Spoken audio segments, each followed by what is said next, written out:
On Friday, President Obama met with the leaders of Honduras, Guatemala, and El Salvador, and he told them to be ready to receive immigrants that have fled their countries. Well, the president is also prepared to go ahead with executive action on immigration reform by the end of the summer. Meanwhile, Republicans are challenging an administration plan to house more illegal children at U.S. military bases. Joining me is Academy Award-winning actor and founder of the Dreyfus Initiative, Richard Dreyfuss, as well as conservative commentator and filmmaker Dinesh D'Souza. It's great to have both of you guys here. Richard on remote from San Diego and Dinesh here in studio.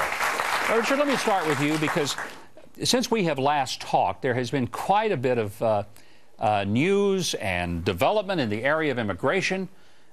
You know, I think all of us, I'd like to believe, think that America ought to be a welcoming place. I've always said we ought to get on our knees every night and thank God we live in a country people are trying to break into, not one they're trying to break out of, and that's a good thing.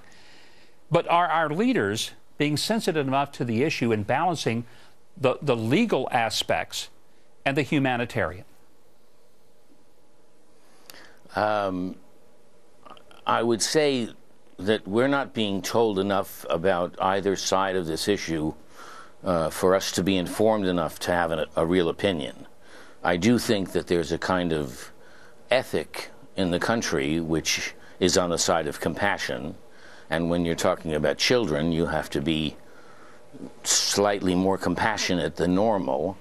But our newspapers and our schools don't instruct us anymore in what the reasons are for these things to happen. So, in fact, I have to say, I have no opinion about a current event because we're not taught how to study them. Interesting perspective. Dinesh, you are yourself an immigrant. You came to this country, saw it from a different perspective than many people, but you came legally. Now, when you see the issues that we're seeing on the border, which basically I don't think we have much of a border these days, how do you react to it? Well, I agree with Richard Dreyfuss that the great puzzle here is why now? Tens of thousands of people are mysteriously showing up on the border.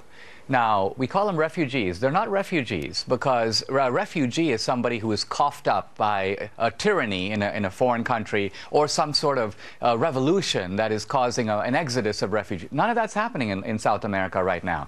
South America is the same as it was 10 or 20 years ago. In fact, most of the governments down there are democratic. So I think what's going on can be explained not by looking over there, but by looking right over here. Our political leadership has been signaling that it's not serious about locking the border. And moreover, it wants to give amnesty to lawbreakers in the country. So pretty soon the word gets over down there that if you show up with kids with outstretched arms, this is a country that's decent, that has people who have compassion. It's going to be hard for them to say no. So I fear that the Obama administration is exploiting the decency and goodwill of the American people in order to make a political point. You know, Richard, the immigration situation, I think it's different when we're talking about kids versus we're talking about people from the drug cartels, criminals, potential terrorists. You know, do you have any idea? I mean, I know you said, well, you don't really have an opinion, but I can't imagine that you don't have an opinion. How do we make the distinction between the good guys and the bad guys if we don't check them when they come to the door, if we don't even have a door? Well, if we don't check them, that means we don't check the history of the region.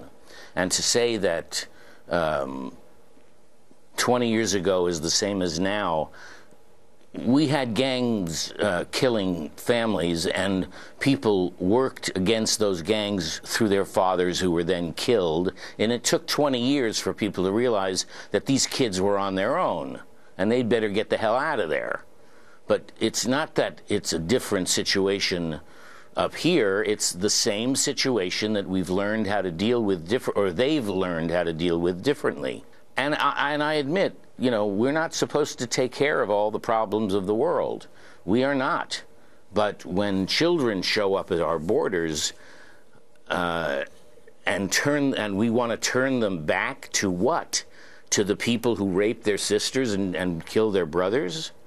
I don't think so. But a lot of the crime that happened to these kids happened as they made the journey to America. I mean, they weren't as vulnerable when they were in their home countries, but they were really abused by these coyotes who made a lot of money bringing them to the U.S. and bringing them illegally. I think people are mad at their government, not the kids. I don't blame people for coming here. I blame the government for not doing anything to make sure that we know who they are. Look, I have nothing but compassion for the people who want to come over. Frankly, if we lifted the curtain, half the earth would come over here if they could.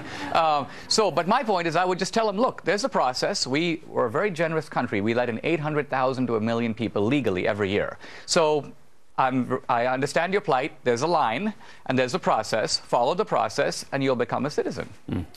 Stay put, because Dinesh's new film that you, I hope, have seen, it's called America. Imagine the world without her. Richard thinks the film may not cover all the important parts of our history, and he'll tell us why when we come back. Stay with us.